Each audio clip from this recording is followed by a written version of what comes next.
Hi, welcome to my YouTube channel. This is Budgeting for a Foodie. It's my very first video and we are kicking off 2022 starting my January budget.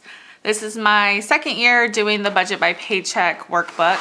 I'll be using this P&E full-size Budget by Paycheck workbook from the Budget Mom for 2022. I did do all of 2021 in this other full-size Budget by Paycheck workbook and it really helped me, but I think I need more accountability and I'll be able to check in more so I can see how my progress is going throughout the month. And I hope to pay off more of my debt. I have about $9,000 credit card debt left over and I paid off about $11,000 this year, which is pretty good, but I know I could do better.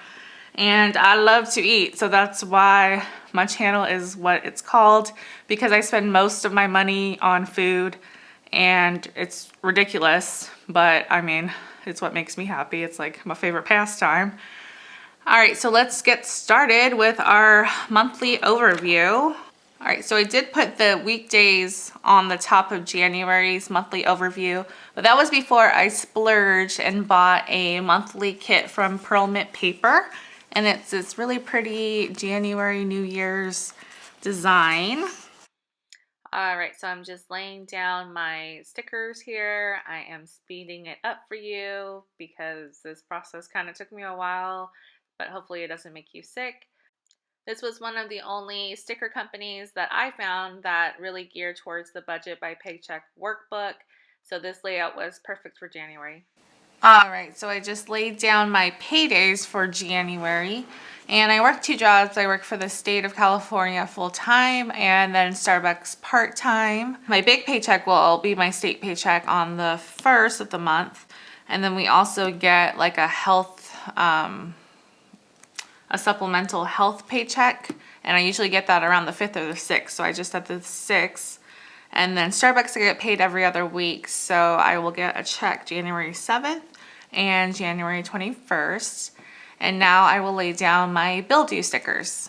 All right, so I put all of my budget stickers down for the whole month, and I also put some appointments, my Starbucks schedule, and it's my best friend's birthday on the 14th.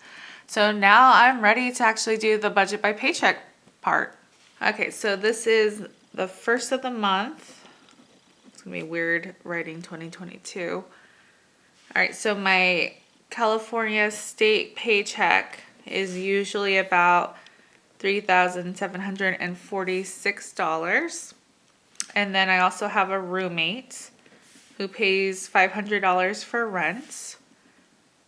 And then she also gives me her share of the utilities, which I have to kind of guesstimate. And they vary month to month, so I think I will get about $150.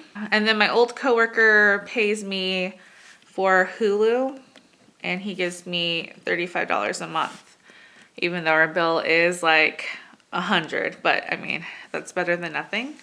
All right, so if we add that up,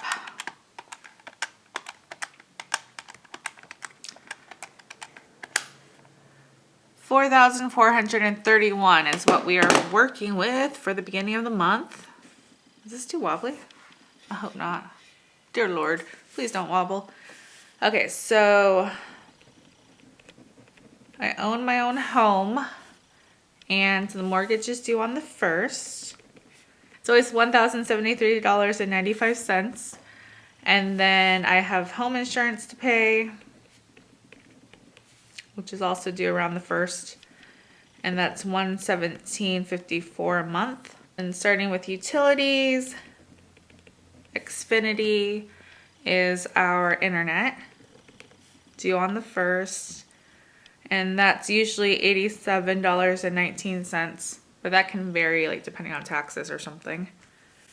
Then we have SMUD. All right, we're gonna say about $70. And that's usually due around the 23rd. Then we have our water bill, and that's usually $70 as well, around the 19th. Then we have garbage, and that's usually $69, so I said 70, and that's usually due on the 31st, and we pay this every other month. I have a Bank of America credit card, and the minimum payment is $88, and that's the 16th. Then I have a Nordstrom credit card that I am tackling first, and that's $115 minimum payment, and that's usually due on the 18th. Then I have a Peloton bike, which I'm making monthly payments, and I'll pay that off by this October, and that is due on the 2nd of the month, and it's $96.30. Then I have my braces, which I just got in 2021, and I make monthly payments on that, so it's due on the 5th, and it's $160 a month. Then I have my Verizon phone bill. That's due on the 7th, and that's usually $91. And that's just for my phone plan. I already paid off my phone. And moving on to Hulu.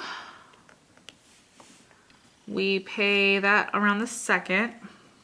And this is going up. I think it should be about $105 now. It used to be like $95, so I'm just guessing that it went up $10.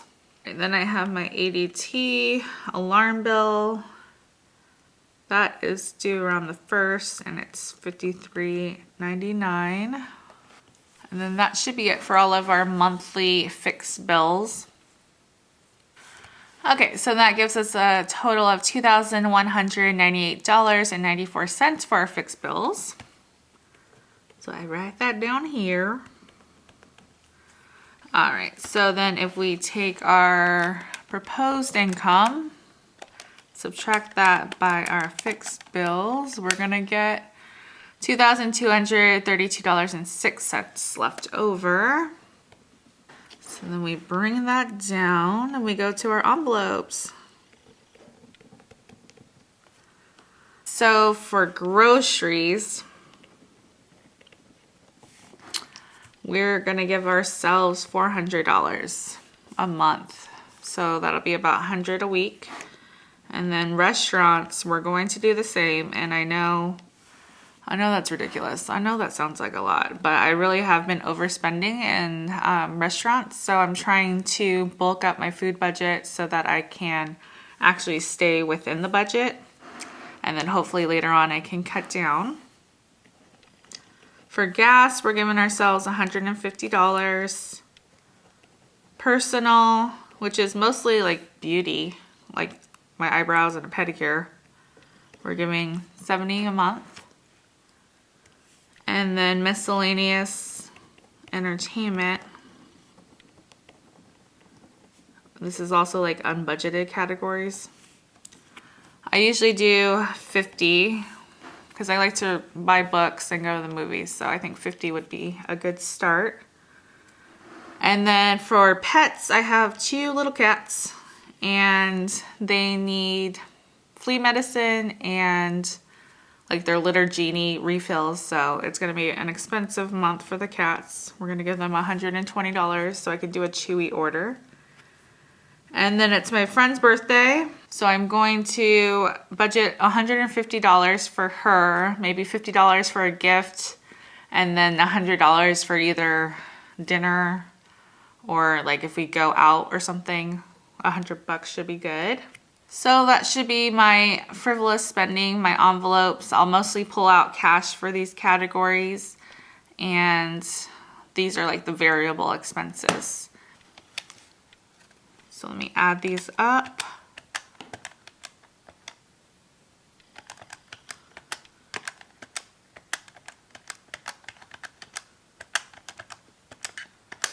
So that is $1,340 for variable spending.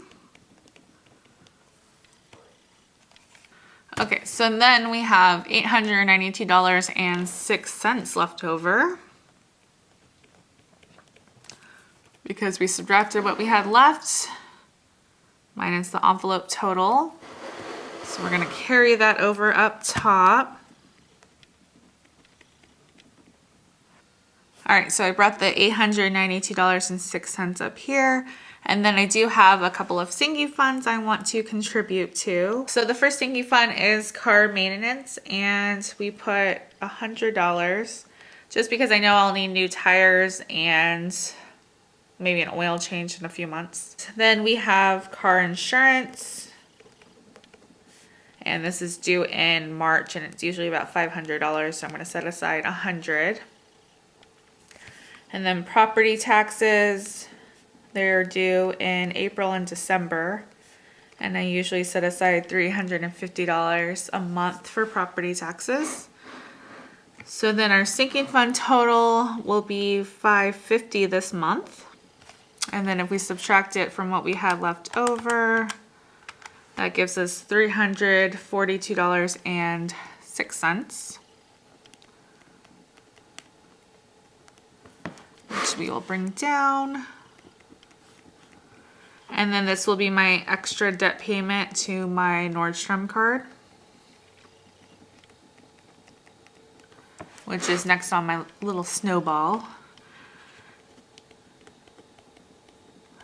And that's it. That is our zero-based budget. We took all of our income minus fixed expenses and variable expenses. We have a little bit of savings going on, and then an extra debt payment. So that sounds like a good plan to me. Let me know what your thoughts are on my budget, and I hope to see you in the next video. Bye.